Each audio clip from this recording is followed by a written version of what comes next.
Hari ini kita akan belajar apa sih peranan Roh Kudus dalam kehidupan orang percaya. Itu banyak sekali, tapi saya hanya mau ngambil yang inti-intinya saja yang sangat dan begitu penting dalam kehidupan kita di dunia ini.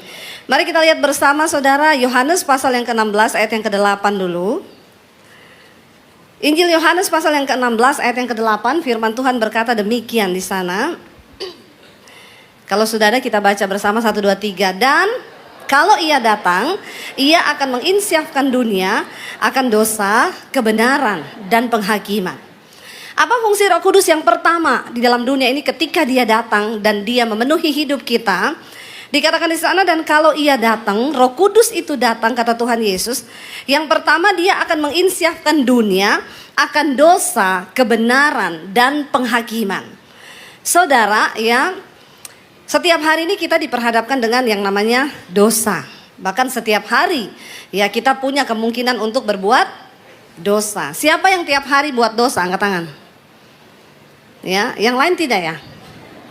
Yang tidak berdosa pulang saja. Ya, kita nih setiap hari punya kesempatan dan kita pasti berbuat dosa. Saya tidak berbicara dosa itu hanya kita selingkuh, kita bersinah, kita pukul orang, kita marah orang. No.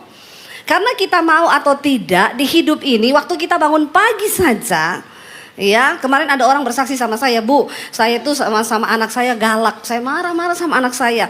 Saya berdoa, Tuhan beri saya kesabaran, saya pengen sabar. Begitu pagi hari dia dapat berita yang bikin emosi sehingga emosinya meledak. Dia bilang saya gagal lagi. Saya bilang sebenarnya itu enggak gagal. Waktu kau berdoa untuk minta kesabaran, maka Tuhan akan ketemukan kau dengan orang yang bikin emosi, amin. Ya, kan itu ujian toh.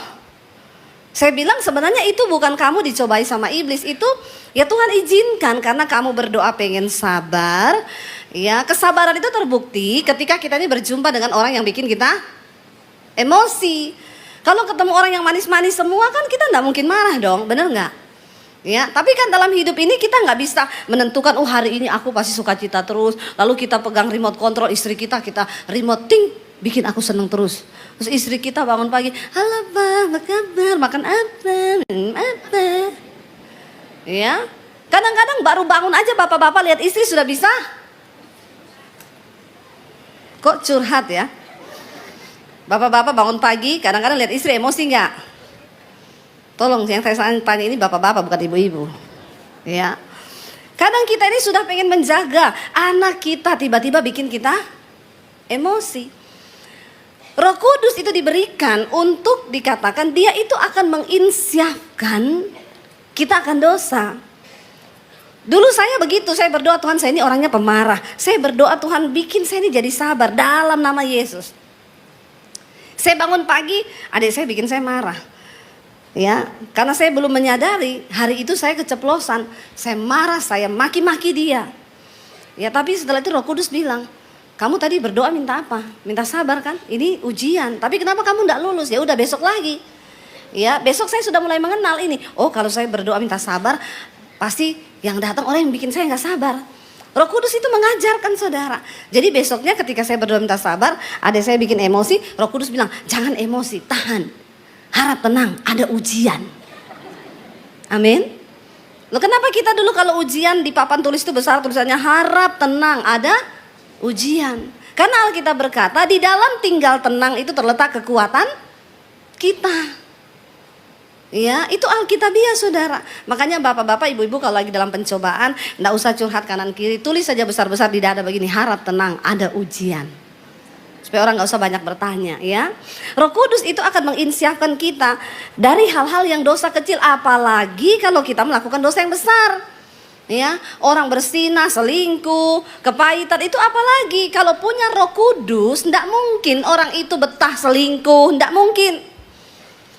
Tidak mungkin kalau engkau punya Roh Kudus, engkau betah hidup dalam dosa terus homo, lesbi, engkau terus punya kepahitan, itu tidak mungkin. Orang yang punya Roh Kudus tidak akan mungkin melakukan hal-hal itu, apalagi tinggal di dalamnya berhari-hari, bertahun-tahun, sudah si fix bahwa kamu tidak mengenal Roh Kudus dan Roh Kudus tidak ada dalam kamu. Makanya Yesus bilang, dunia tidak dapat menerima dia karena dunia tidak mengenal dia. Nah kalau ada orang ngaku Kristen tapi hidup terus dalam dosa, persinahan, maki-maki orang, marah-marah orang, jelekin orang, fitnah orang, berarti tidak ada Roh Kudus dalam dirimu. Tidak ada alarm. Ya, kalau ada Roh Kudus, ya itu yang saya bilang.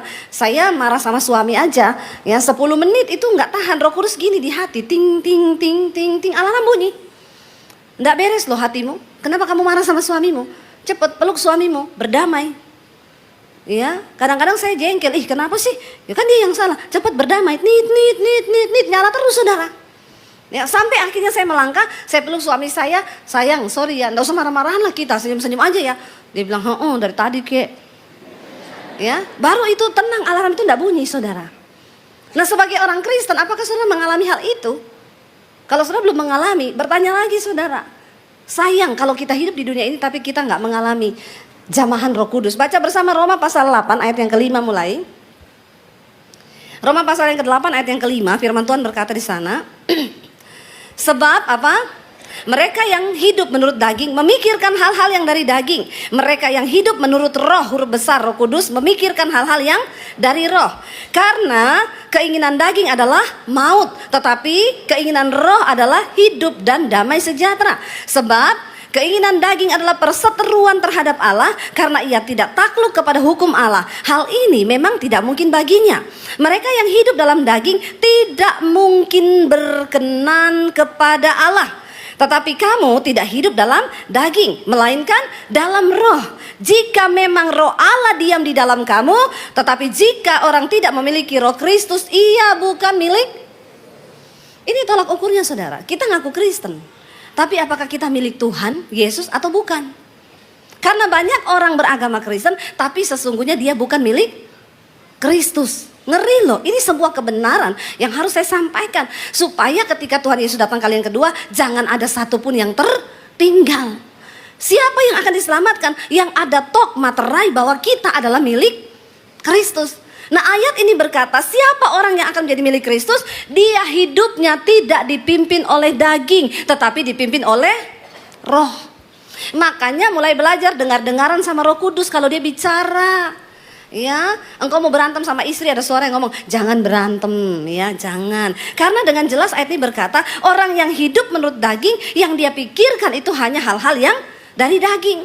Ya, tetapi orang yang hidup menurut roh memikirkan hal-hal yang dari roh.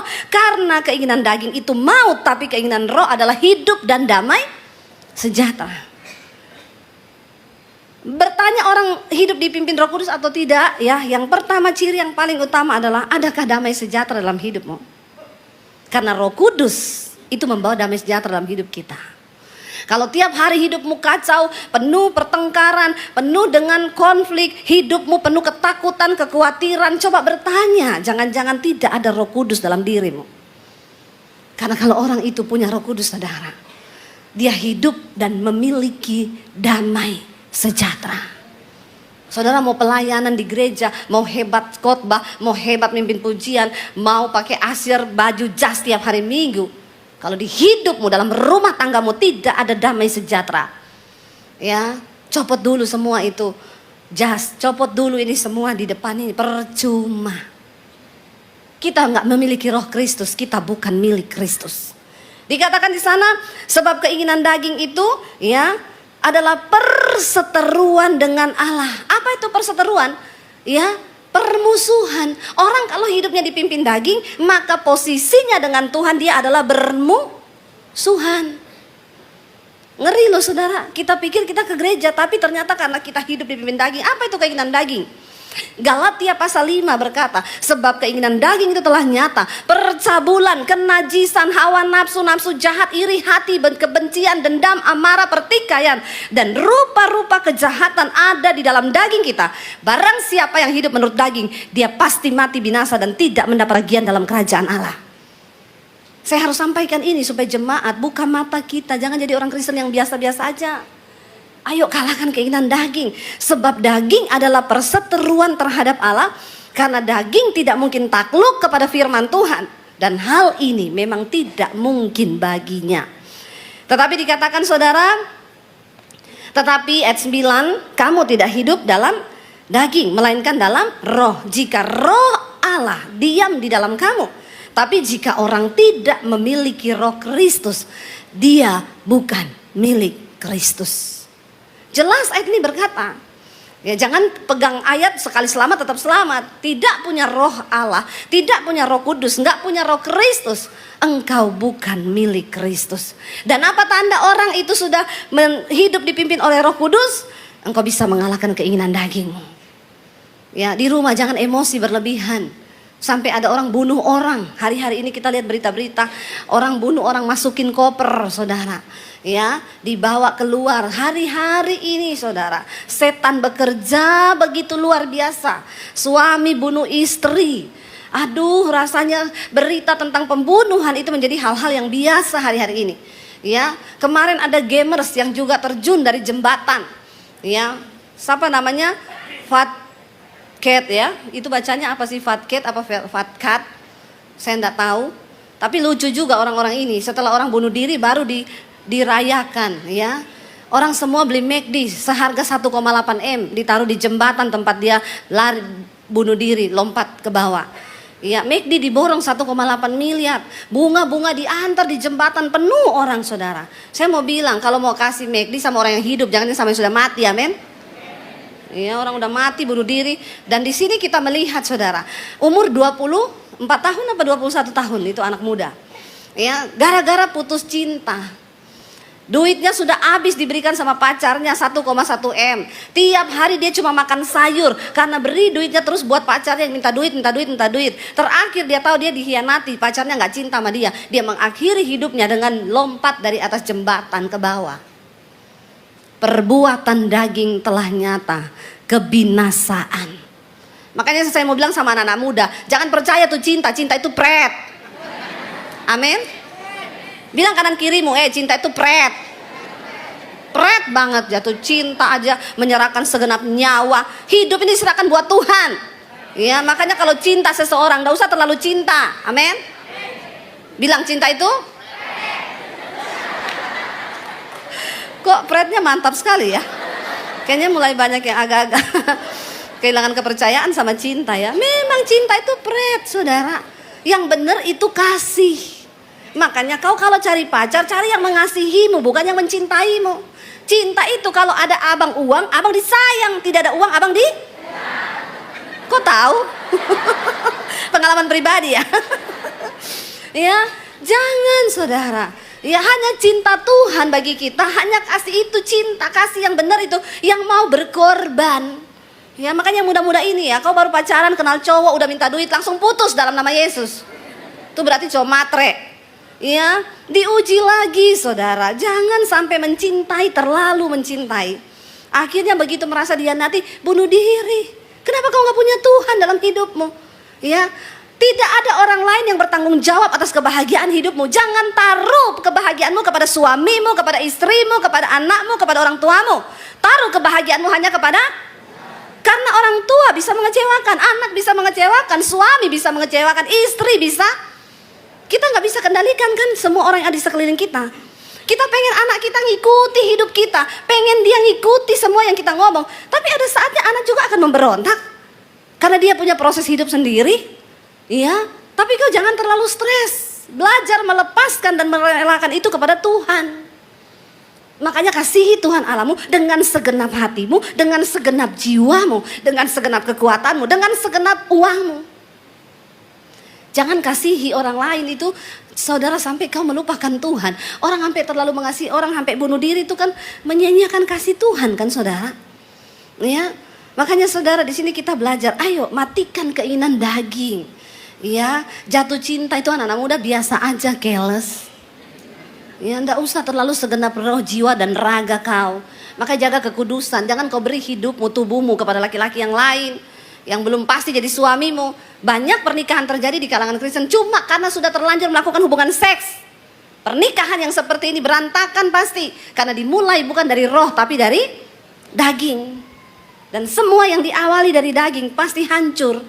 Kecuali kita bertobat dan menyerahkan hidup kepada Roh Kudus. Yang pertama, Roh Kudus itu menginsafkan kita akan dosa. Yang kedua, Yohanes pasal 14 ayat yang ke-16 berkata begini, saudara. Roh Kudus akan menjadi penolong bagi kita. Baca bersama 1, 2, 3. Aku akan minta kepada Bapa dan ia akan memberikan kepadamu seorang penolong yang lain supaya ia menyertai kamu selama-lamanya. Katakan amin. Wow, enggak saudara?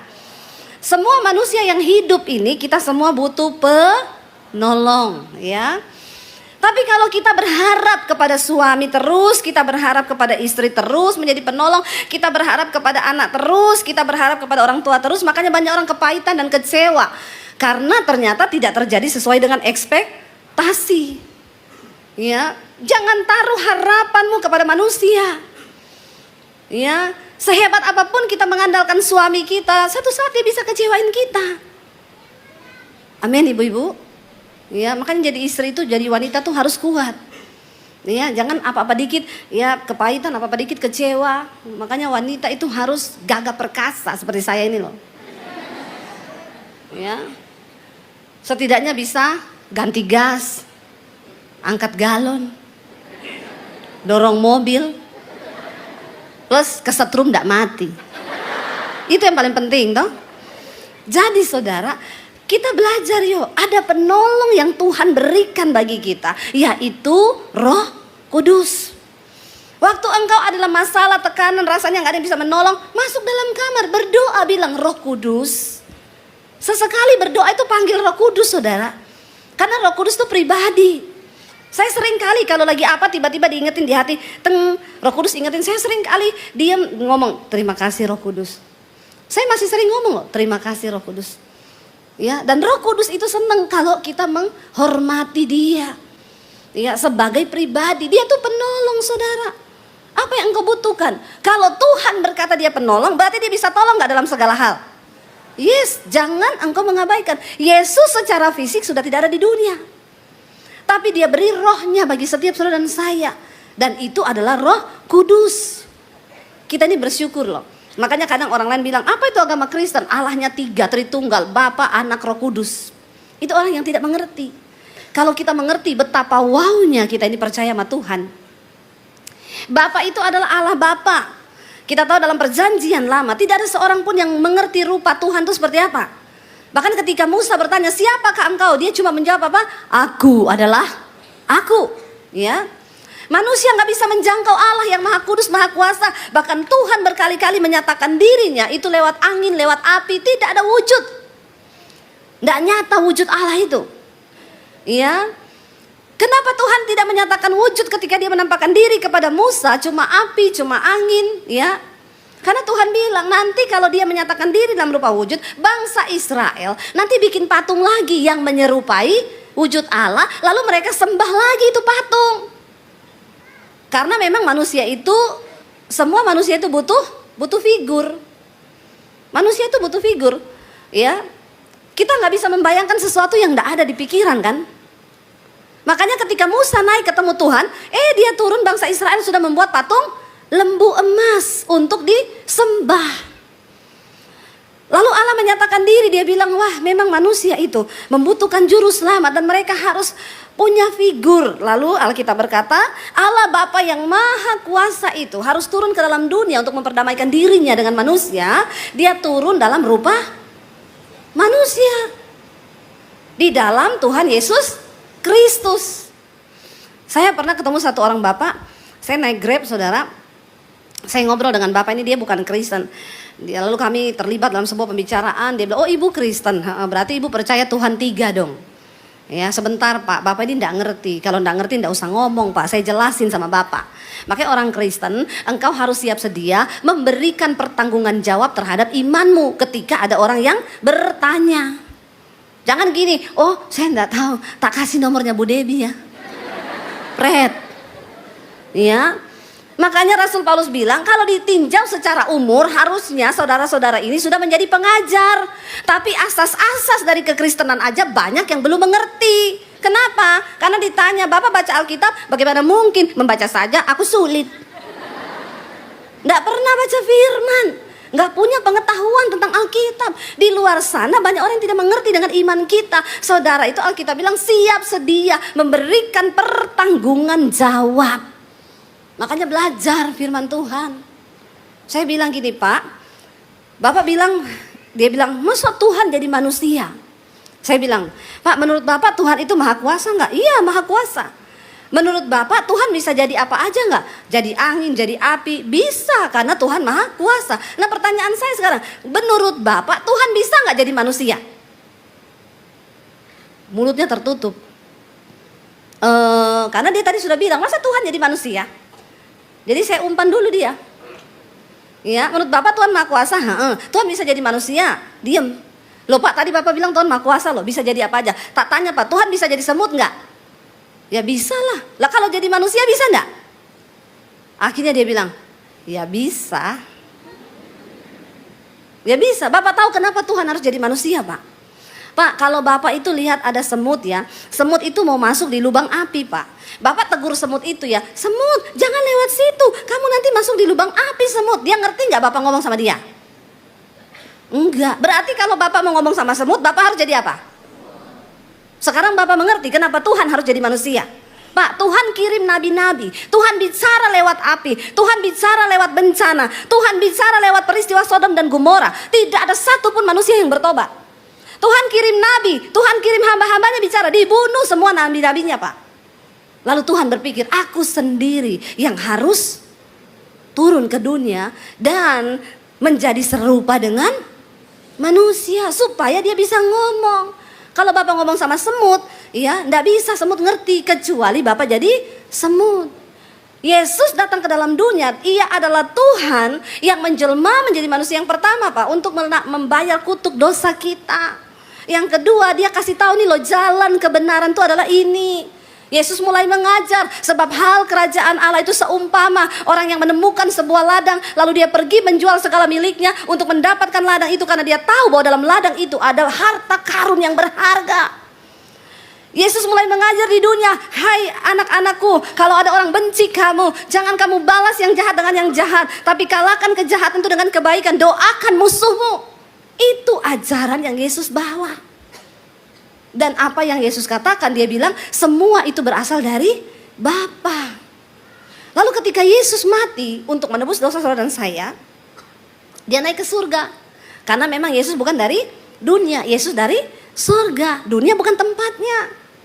Dia harus pulang ke surga. Dan dia berkata, aku secara fisik sudah tidak ada, tapi rohku aku tinggalkan bagimu. Itu yang namanya pribadi ketiga, yaitu Allah Roh Kudus. Bayangkan kalau Yesus hanya dalam bentuk fisik, maka kita semua kalau mau ketemu Yesus harus pergi ke Yerusalem, iya enggak? Ya, tapi karena Yesus naik ke surga, saudara nggak perlu pergi ke Yerusalem. Rohnya itu menjamah setiap orang dimanapun berada. Dan dia adalah penolong yang berjanji di sana akan menyertai kamu selama-lamanya, saudara. Wow, saudara pegang ayat ini. Yang ketiga, saudara, kita baca apa fungsi Roh Kudus? Dia adalah penghibur bagi orang-orang percaya. Yohanes 14 ayat 26 kita baca bersama. Tetapi penghibur, Yohanes 14 ayat 26. Yohanes 14 ayat 26 baca bersama 1, 2, 3. Tetapi penghibur yaitu Roh Kudus yang akan diutus oleh Bapa dalam namaku, dialah yang akan mengajarkan segala sesuatu kepadamu dan akan mengingatkan kamu akan semua yang telah kukatakan kepadamu. Roh Kudus itu penghibur. Saudara, Tuhan tahu manusia itu butuh hiburan. Amin apa amin? Ya, manusia itu butuh hiburan, ya. Dan kalau kita cari hiburan di dunia itu cuma sementara. Saudara yang suka pergi ke night club ditanya buat apa? Cari hiburan. Saudara goyang-goyang di situ. Saudara pulang stres lagi enggak? Stres lagi. Saudara mencari hiburan dengan apapun yang engkau mau coba lakukan. Banyak orang mencari pelampiasan diri. Ada ibu-ibu yang cari kebahagiaan dengan shopping, beli tas baru. Tas baru cuma bertahan 1 bulan, bikin kau puas. Setelah itu kau sudah tidak suka lagi, pengen lagi yang lain. Kita membutuhkan seorang penghibur yang akan memberikan kita damai sejahtera dan penghiburan yang kekal sampai selama-lamanya. Kita kalau hidup dengan Roh Kudus tuh enak, saudara. Ya, selalu ada damai sejahtera karena ada seorang penghibur. Saudara dihibur sama lawak, saudara ketawa terbahak-bahak nonton, ya, cah lontong, lontong sayur. Setelah itu stres lagi. Tapi dikatakan Roh Kudus, dia itu adalah penghibur yang akan kuutus, ya.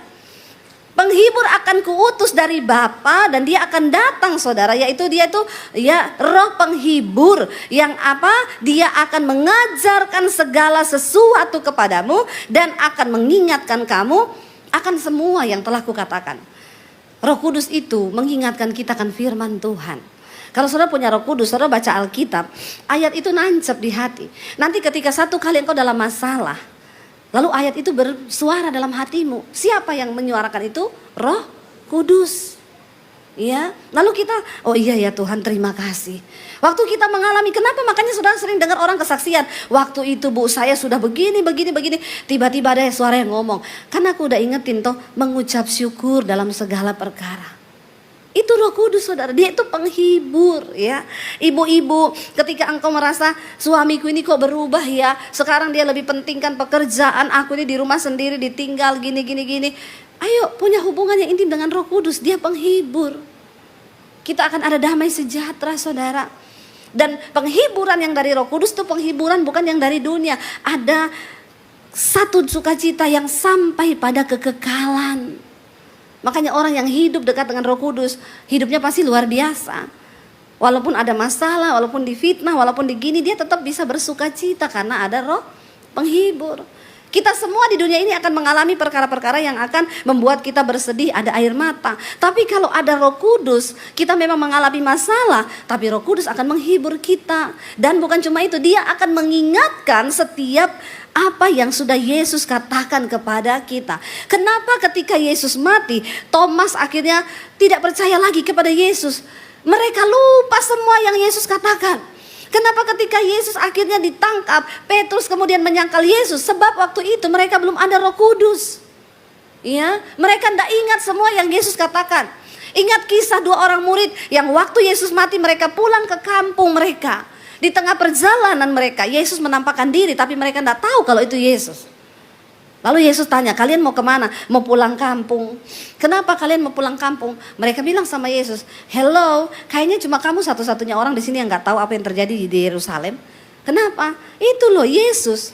Orang yang kami puji-puji, dia melakukan mujizat, dia melakukan banyak hal. Dia dibunuh sama ahli-ahli Taurat. Ya, lalu Yesus bilang, loh bukankah itu dulu dia sudah ngomong waktu dia bersama-sama dengan kamu?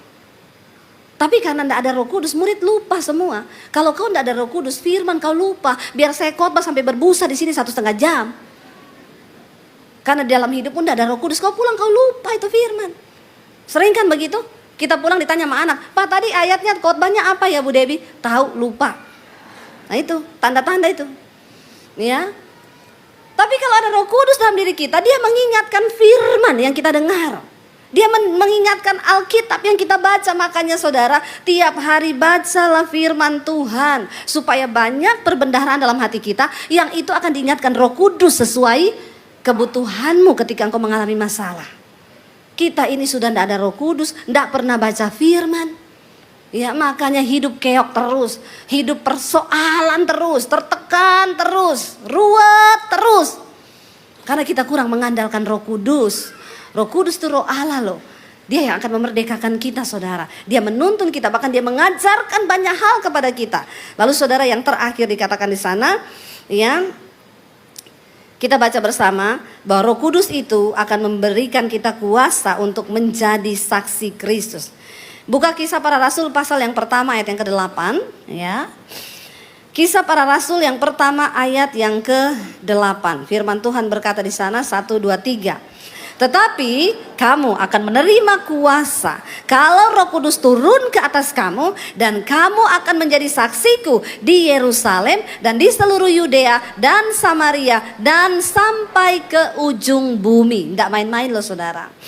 Ayat ini berkata, kalau Roh Kudus turun ke atas kita, yang pertama kita menerima kuasa. Wow, enggak itu? Kuasa itu diberi oleh Tuhan bagi kita loh. Ya, sayang sekali banyak orang Kristen tidak memakai kuasa itu yang diberikan. Karena kita tidak menerima Roh Kudus.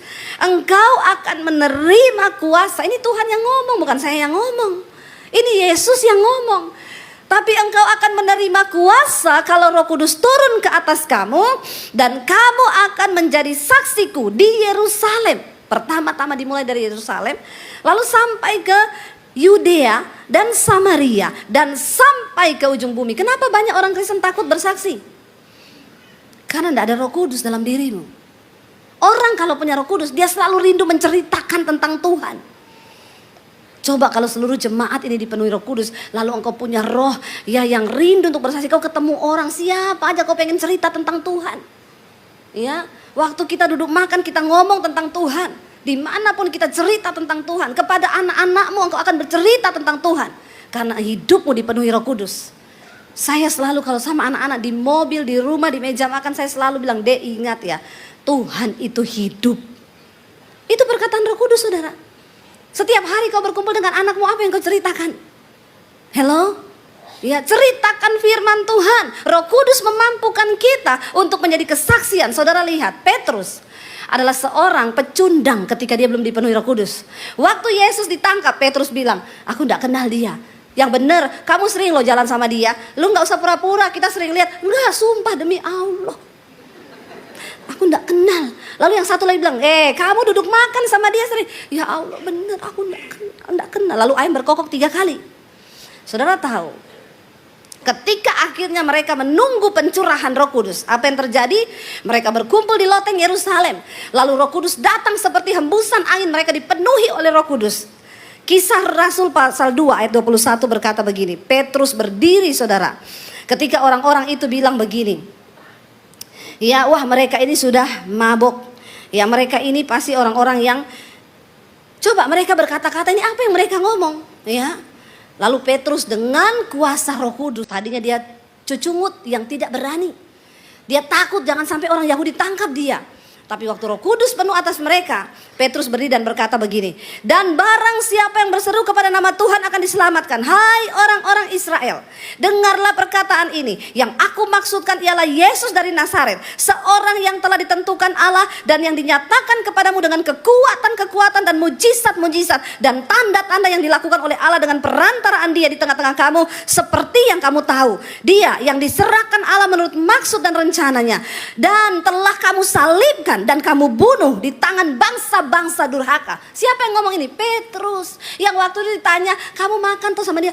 Enggak, demi Allah, aku enggak kenal. Kamu loh murid-muridnya kan? Enggak.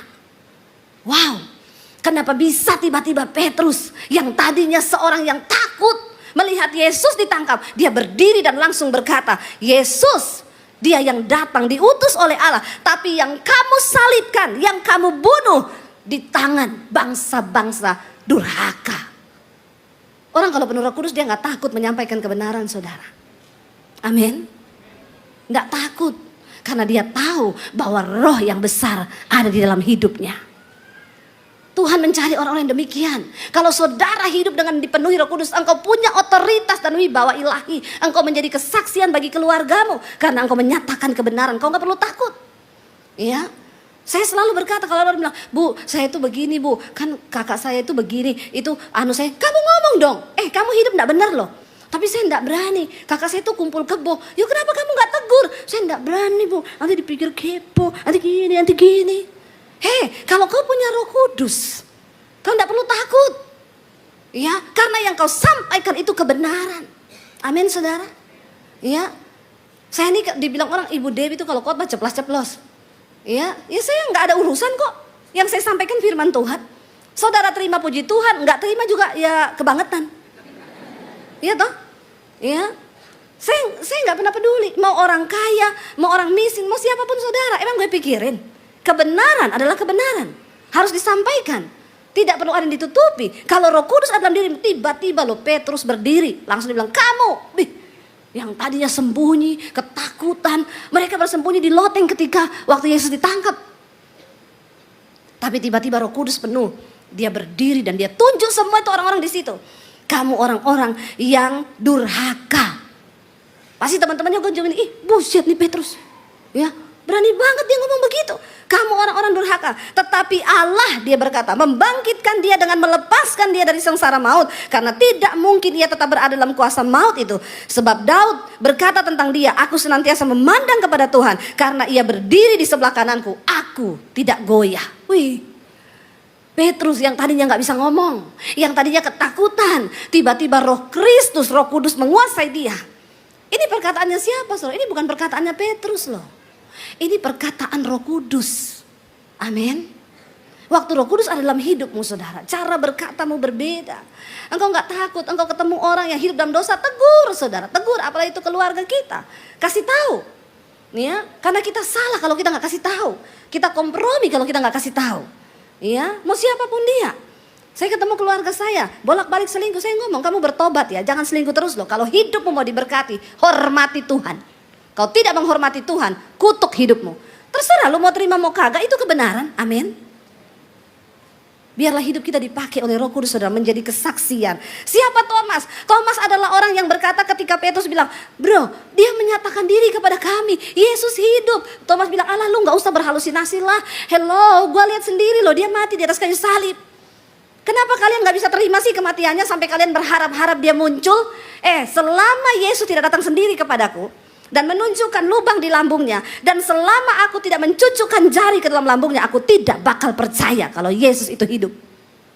Kemana setiap firman yang sudah Yesus tanamkan kepada Thomas selama 3 tahun ada di bumi? Hilang begitu saja. Tapi waktu Thomas dipenuhi Roh Kudus dan Yesus datang benar-benar di hadapan dia dan berkata, Thomas, ini lambungku yang berlubang. Murid-murid gak ngomong loh, Sus, kata Thomas, lu harus kasih lambungmu yang berlubang supaya dia cucuk darinya. Enggak, Tuhan itu maha tahu. Makanya waktu Yesus menampakkan diri, ada Thomas. Yesus bilang, Thomas, ini tanganku yang berlubang, ini lambungku yang berlubang, cucukkan jarimu. Di situ Thomas menangis dan dia berkata, ampuni aku Tuhan. Ketika mereka menunggu di kamar loteng untuk mereka dipenuhi Roh Kudus, apa yang terjadi? Saudara tahu, Thomas itu pergi ke daerah Iran dan Irak, ke daerah India. Dia memenangkan kota demi kota. Dia bersaksi tentang nama Yesus. Thomas yang bawa Injil masuk. Pertama kali di Iran, di Irak. Dan beberapa gereja dibangun atas dasar pelayanan Thomas di sana. Bukan cuma itu, sampai akhirnya Thomas mati sebagai martir bagi nama Tuhan Yesus. Katakan, amin. Roh keperkasaan ada dalam diri mereka. Mereka semua rata-rata mati dibunuh menjadi martir. Waktu Roh Kudus penuh atas hidup kita, tidak ada yang perlu kita takuti di dunia ini, saudara. Karena Roh itu lebih besar dalam diri kita. Saya undang para imam musik maju ke depan. Ini waktu cepat sekali habis ya. Saudara, kita percaya waktu Roh Kudus yang hidup dalam kita itu benar-benar ada. Apa yang dia tidak bisa lakukan dalam hidupmu dan hidupku, dia sanggup lakukan.